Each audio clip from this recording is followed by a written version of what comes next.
Okay, so I was thinking about the philosophy statement and sending you a PowerPoint, and then I was a little concerned because I felt like um, the way I look at PowerPoints is that I don't put a lot of information on there. Instead, I put bulleted information in there because I believe that PowerPoint should be bulleted, and then the presenter should extrapolate all the information that they want to present from that, so we don't have to read a long PowerPoint. So I thought what might be interesting, maybe or more creative, is to kind of show you the video of my PowerPoint while giving you kind of the script or the dialogue which I might use in a staff meeting, or one, like a first day staff meeting, or meeting the staff meeting. So here it goes. We'll see how it goes. Okay. It's good to be here. I'm excited about being here. I'm excited about our opportunity to work together. I'm excited about the future and where we're going to be headed over the next year. For some of you guys that are sitting in the class, or sitting in here right now, you guys, this isn't your first rodeo per se. You guys have been here before. You've had new principals in the past. And usually you guys know that whenever the principal comes in, the first thing that he does or she does is she'll come in and she'll say, this is what I've done. This is my professional. Basically, she'll give you a professional resume. I've been here. I've been there. I've taught for X amount of years. I worked at a campus that was unacceptable, and then I took it from unacceptable to recognized in X amount of years, and so forth. And I could stand here and I could tell you those things also. But if I remember correctly from when I was sitting in your seat, the thing that was most important to me was not where that person, what that person did or the accomplishments of that person, as much as it is what that person was going to do for me and for our students and for our campus. Because everything that was done prior to here, was not done with the students here. These are my students. This is a different set of students. This is a different set of teachers, a different set of parents, a different set of circumstances. So what your big question probably is what are you going to do for me? How are you going to make this campus better?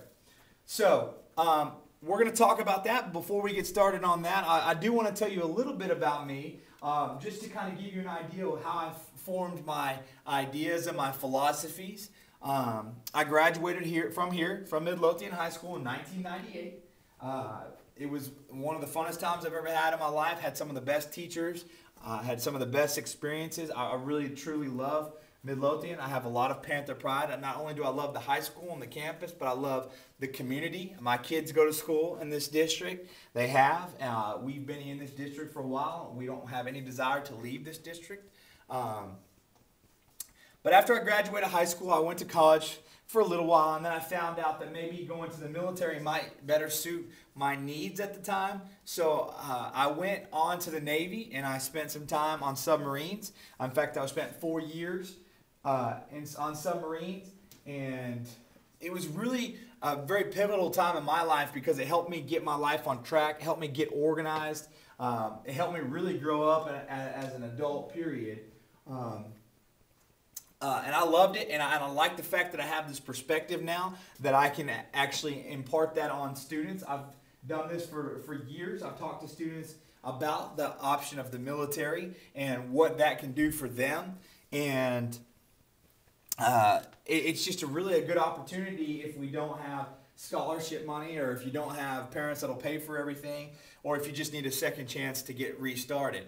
After I spent time in the military, I went back to Dallas Baptist University, and I graduated in 2008. I will tell you, it was at that point somewhere in that 4 years, somewhere in that time between the Navy and going to school at Dallas Baptist, where I went to school to be a coach primarily, I really felt God calling me to become a teacher. It's kind of funny to look back and think about now, because had you asked me when I was in high school if I wanted to be a teacher, I would have told you absolutely not. I didn't want to come back to the campus. I didn't want to sit back in these chairs and these desks again. I didn't want to have anything to do with being a teacher when I was in high school. So it's kind of interesting that God has really put this calling in my heart and gave me the skill sets that I have that has made me an effective teacher over the years. So I'm really excited about what I do. I love my job. I'm very passionate about my job, and I'm passionate about education. So that's kind of a little bit about me and where I come from. All right, so let's get to the good stuff. What am I going to bring to the campus to help you and make your life better? Well, the first thing is this. We're going to create on this campus, or we're going to improve on this campus, the professional learning community. You guys have probably heard of this before, maybe a professional learning environment, maybe professional development, all kinds of different things that deal with that professional education kind of aspect. You guys have your own thoughts and opinions on this, but we're going to kind of do some radical changes, and we're going to do some new creative thinking and creative ways of looking at this. But the first and foremost thing about our professional learning community is that we must understand that we are lifelong learners. I think that's pretty much speaking to the speaking to the choir here. I think that we know that. I think that educators of all people know that they are lifelong learners, but we have to keep that in our sights, that we are lifelong learners as well, and that we need to continue to improve at our craft. We need to continue to improve at our craft. What that means is this. If you think about what's happened over the past 20 to 30 years, initially when I went to high school, I know that it really wasn't a very technologically advanced, experience for me. It was pretty much come in, do what you're told, work out of the textbook, go home, do some homework, come back, take some tests. We had overheads and we had all kinds of other different, technology, if you will. But the times have changed so rapidly. Now, I know that you guys that have been teaching, or people that have been teaching for 30, 40 years, you can tell me that, the overhead, that was a technological advancement, and there are all kinds of different advancements. And now, that's true. There were technological advancements back then, but now I think that technology is changing so rapidly, it's almost hard to keep up with. So we as teachers need to try to stay out in front of these changes in technology, these changes and these advancements in education. Because the reality is this: the changes in technology have really driven a lot of changes in our society. The changes in our society means that our students have changed. There are so many things now distracting our kids from education, and a lot of it is based on technology. We're talking about, social networking. We're talking about online gaming. We're talking about all the bells and whistles of the things that were not there when we were in school, that were distracting us from school. Now the kids don't have to do the things that they used to do because there's so many programs, there's so many games, there's so many ways to get around it. I told this to my students, in the past. I've said, hey, I am not a very mechanical person, but because of the invention of YouTube, I can fix anything. I have fixed my car, which is amazing, and my wife was so proud of me for that. I fixed my garbage disposal, all kinds of things, just because I went on YouTube and I watched a video on it. Kids can learn in so many different ways now, thanks to the advancements in technology. But again, we must be lifelong learners if we want to stay out in front of that, if we want to continue to master our craft. Okay? With that being said, we are professional educators as well. The reason I put that out there, because I know that's a duh kind of statement, but the reason I put that out there is because we need to understand that we know how to teach. We know how to educate people. I think oftentimes people look at each individual and say, oh, you're a first grade teacher, so you can only teach elementary kids, and you're a middle school teacher, you can only teach middle school kids, and you're a high school teacher, you can only teach high school kids, but my kid's in college, or I'm an adult, or whatever. But we're educators. God gave us the ability and the talents to be able to teach people how to do things. You guys know what I'm talking about. Some of you guys sitting in here, not only do you teach algebra, or do you teach chemistry, or do you teach English and history, but you also probably at your churches, maybe you teach a Sunday school class there, or maybe at, just a local rec center, you're teaching different activities there, or maybe you're coaches in the community, just in Pee Wee football or Pee Wee basketball. You guys are constantly teaching every aspect of your life because that's what you do. You're an educator. The reason I put that out there again is because part of our professional learning community is understanding that we are educators and that we can educate each other.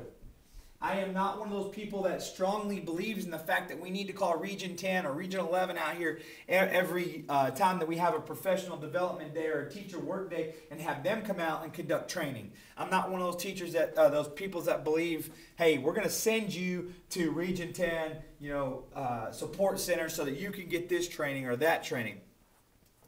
I believe those are great resources and those are valuable tools, and we're definitely going to look into using those. We're definitely going to present those options to you.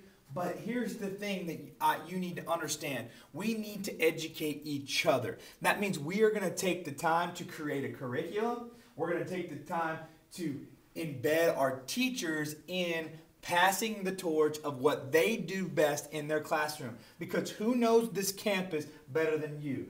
Who knows these students better than you? Who knows these parents better than you? Nobody. You guys are the experts on this campus. You need to be teaching one another the best things that work, the best practices, the best methods for doing everything that you do. So while we are going to continue to have professional development days, and we are going to continue to have teacher work days and stuff like that, and different kinds of training, a lot of these trainings are going to be changed in a way some of you may have never seen before. We are going to have some of you guys teaching those trainings. It's time for us to open the doors and not just teach our students, but teach each other. We've got to collaborate on education because we can do it. With that being said, part of that radical change is understanding that we are responsible. And again, that's another statement that's like, well, really, I know that. But what I mean by saying we are responsible, you are going to be responsible for your own professional development.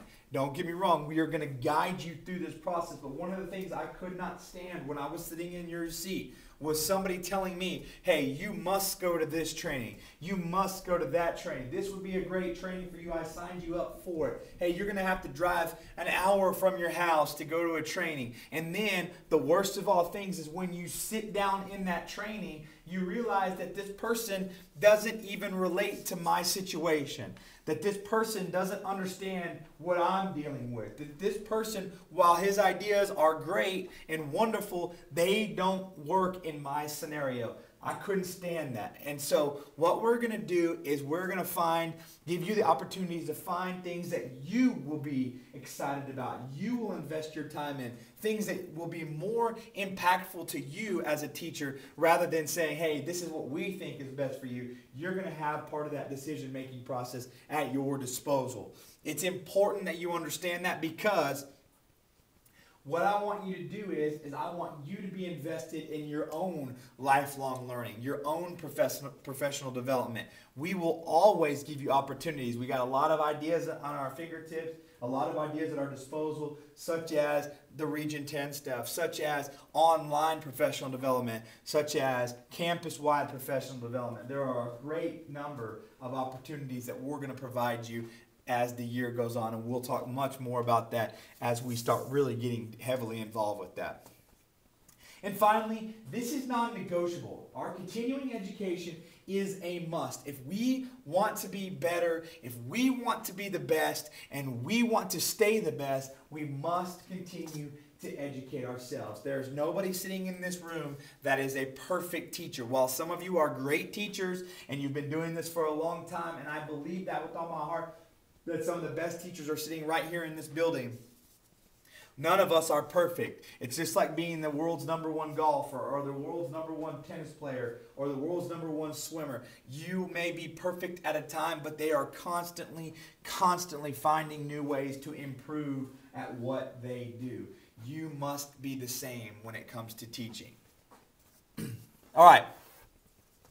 So, what is our teaching going to be about? What is our education going to be about? What is my philosophy? You know, what is my philosophy on education? Well, first of all, it is student-centered success. We are going to use that word a lot, success.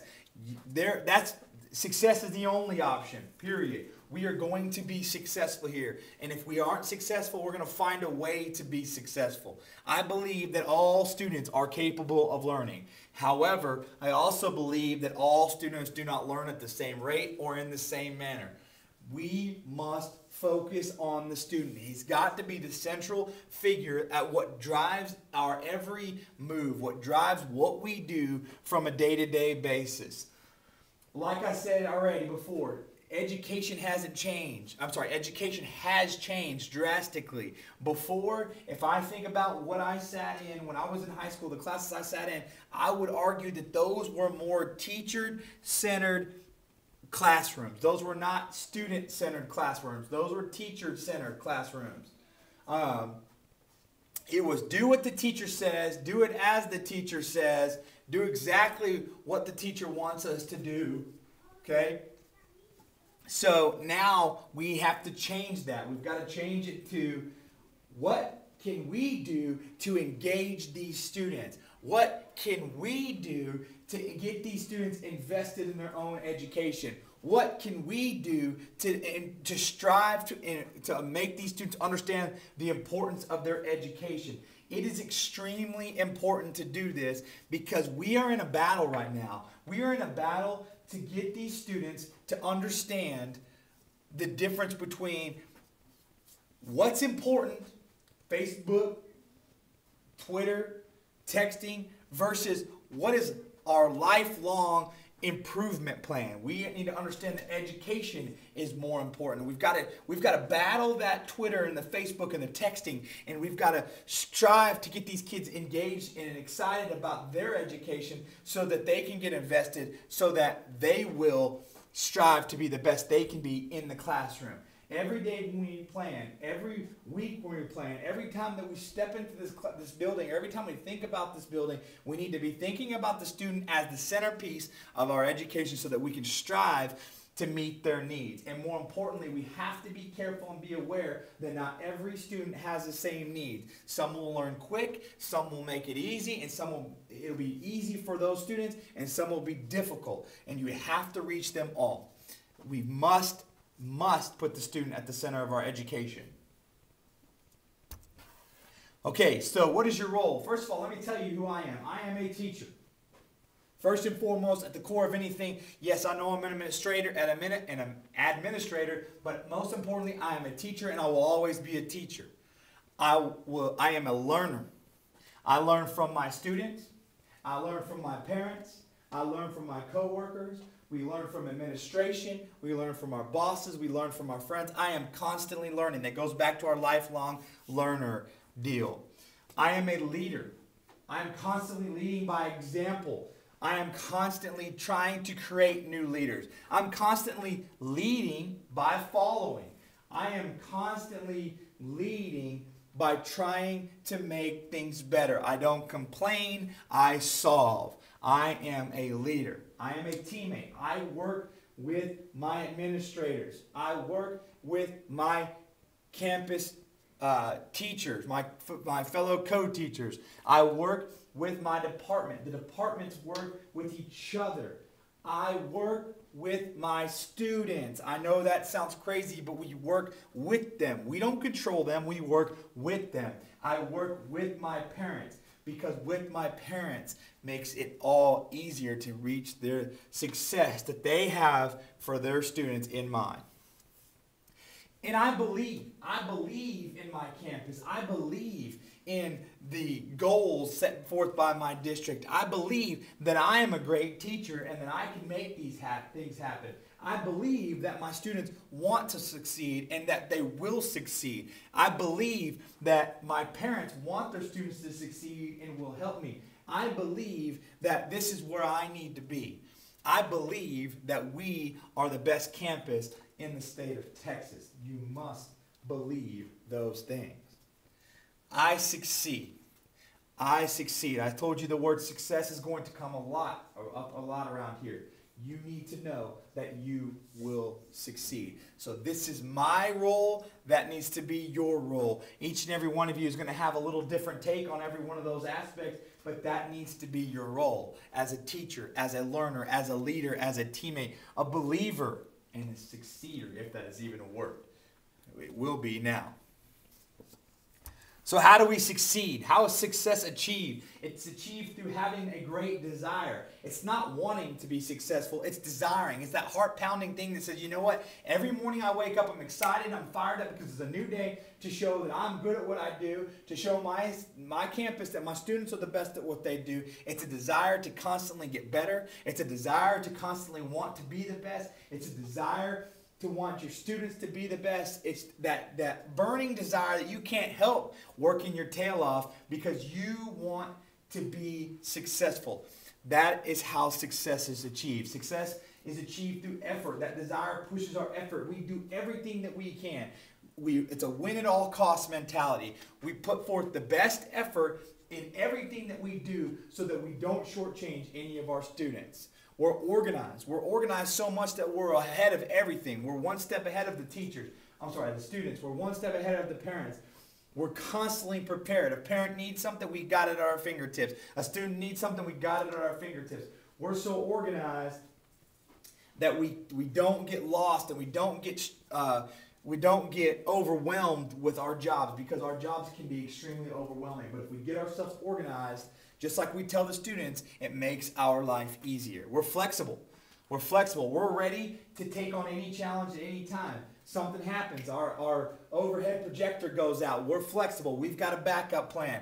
Something happens. I'm not going to be able to be at school today. We've got a backup plan. Something happens. My teacher next door, she teaches algebra with me. She's not here today. I'm going to take her kids because there's no sub available. We're flexible enough to take that. We're flexible. A kid does something that I'm not prepared for. We are flexible. Our lesson plan isn't working out. Our lessons take a different direction than we're supposed to. We are flexible enough to adjust to any scenario. Flexibility is key. We're risk takers. Risk takers. Some of the greatest billionaires in the world became billionaires because they stepped out and they said, I'm going to take a risk, and that risk had a great reward. You hear that statement all the time. The greater the risk, the greater the reward. We need to be risk takers. Sometimes we're going to fail, but sometimes we're going to be great. We'll have great success. And when we do fail, we learn from those failures. Don't be afraid to take risk. Try something new. Step outside your comfort zone. Life is not a box. You got to get outside that box and do something different. If one thing's not working, do something different.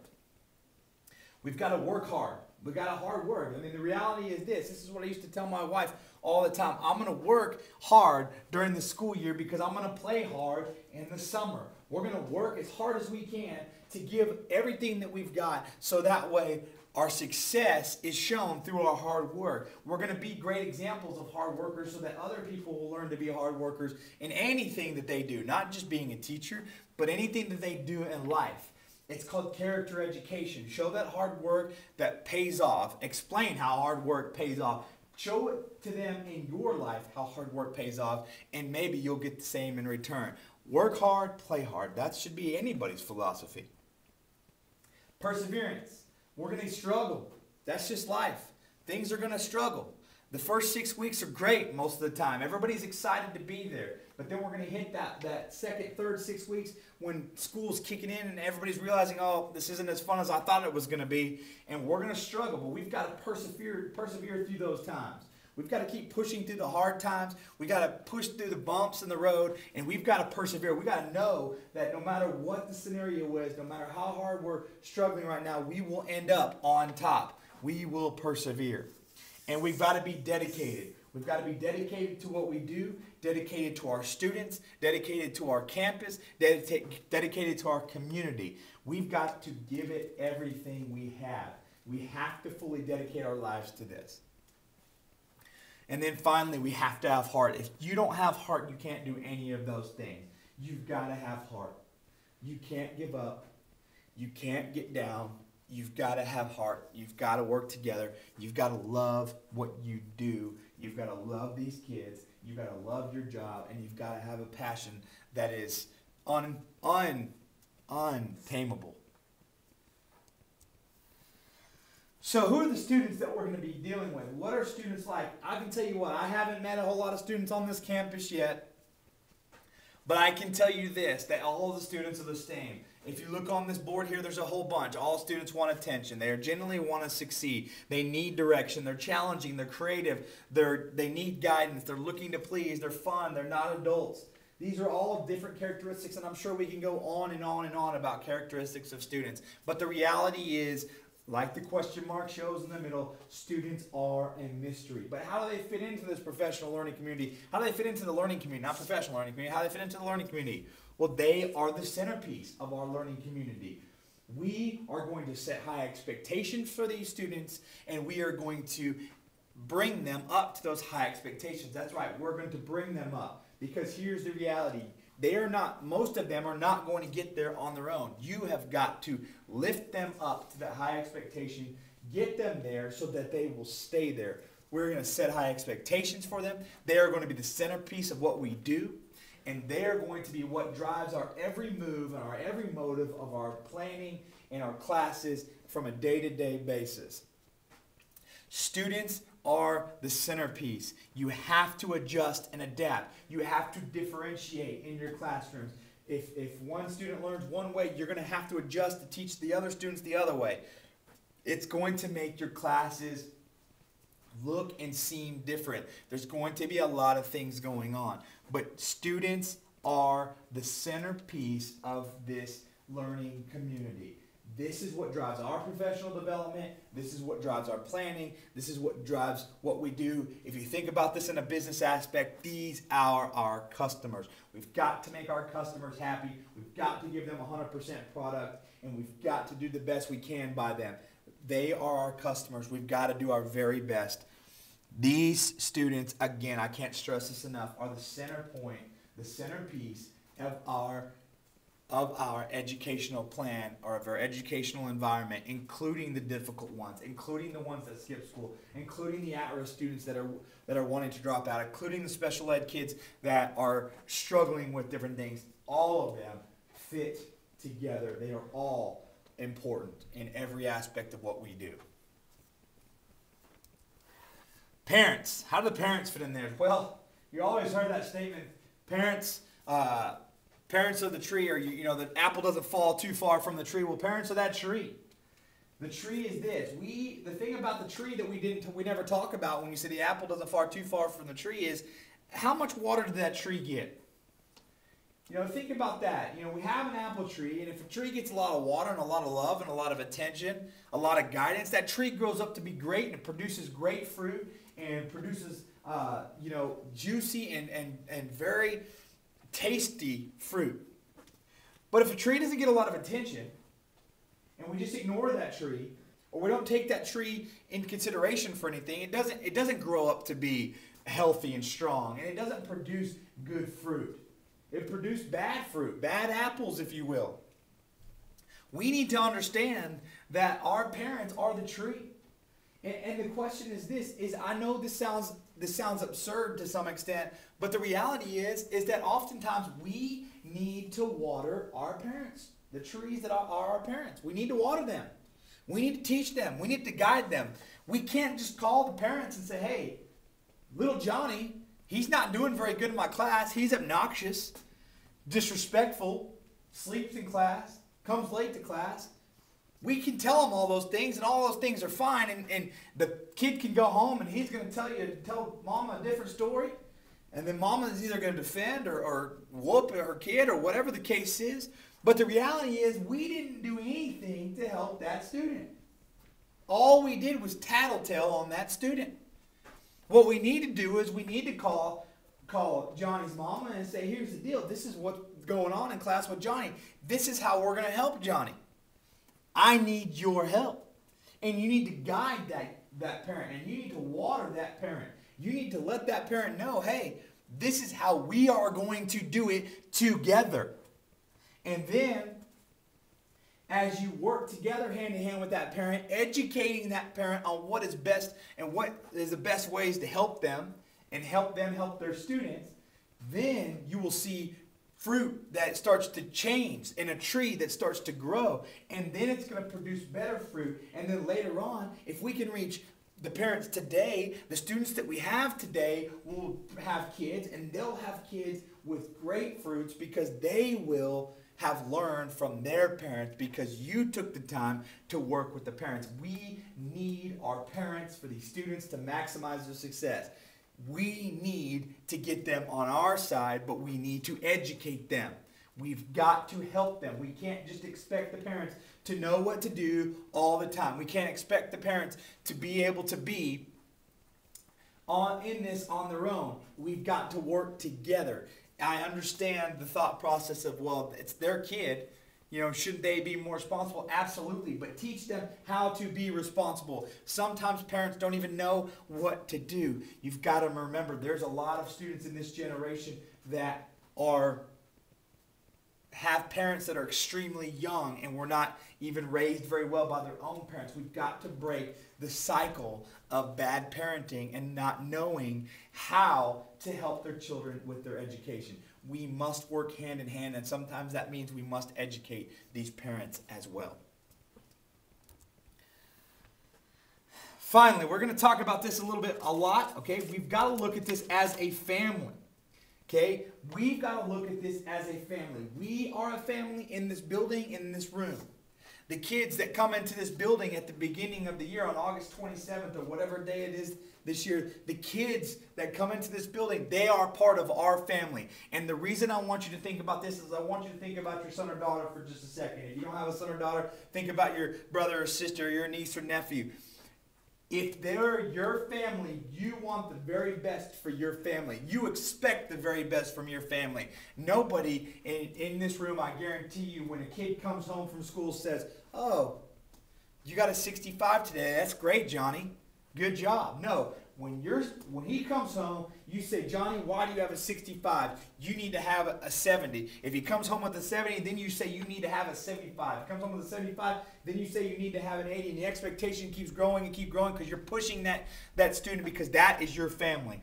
That is exactly the way our mindset needs to be here. We are going to set high expectations, and we are going to drive those high expectations because we cannot look at these as students in the building, as kids. We cannot look at these as at-risk kids. We can't look at these as sped kids. We cannot look at these as just students that come into the building and fill up 8 hours of our day and then go home. We must look at these people as our family. We must look at each other as family because when family struggles, we are there to support one another. We have got to look at this as a family.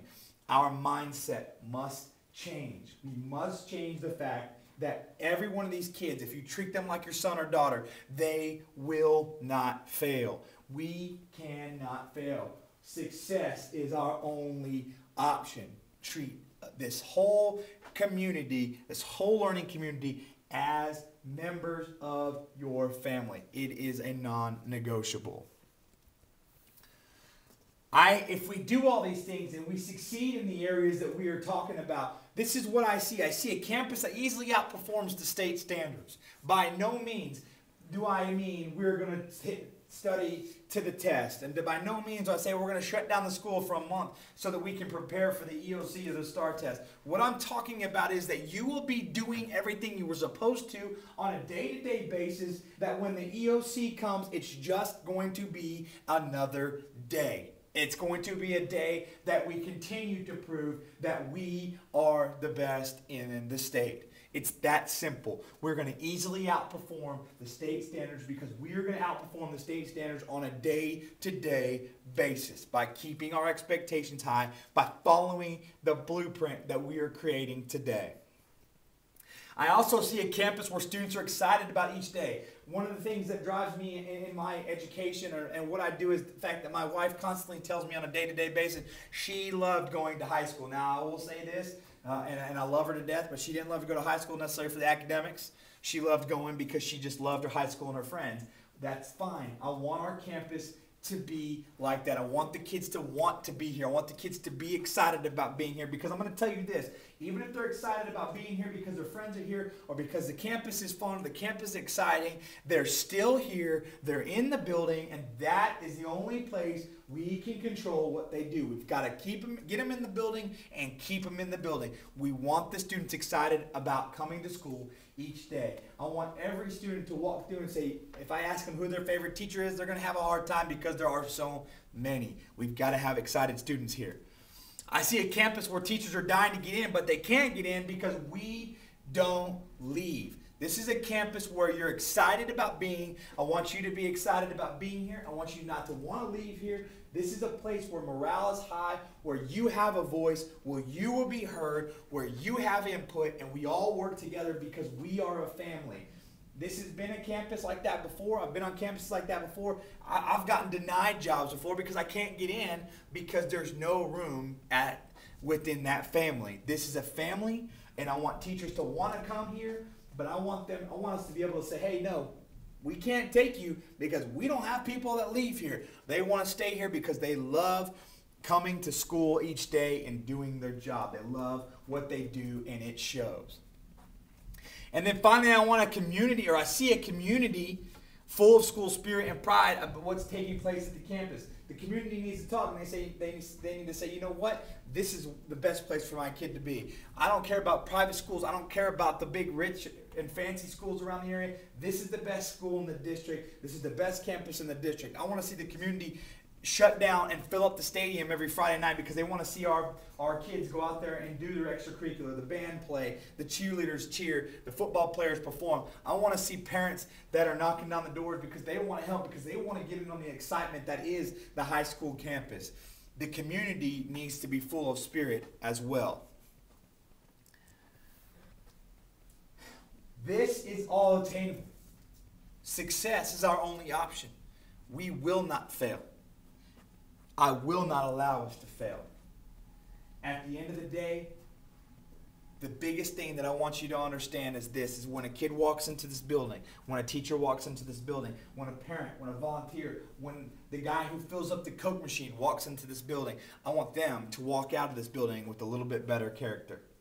Because education is important, because learning algebra, learning Pythagorean theorem, learning how to balance chemistry equations, learning the information about the Civil War, learning how to write proper sentence structure. Those things are all important. But what the most important thing is this, is that at the end of the day, if we build character, the kids will build their educational knowledge and foundation, and we will be successful.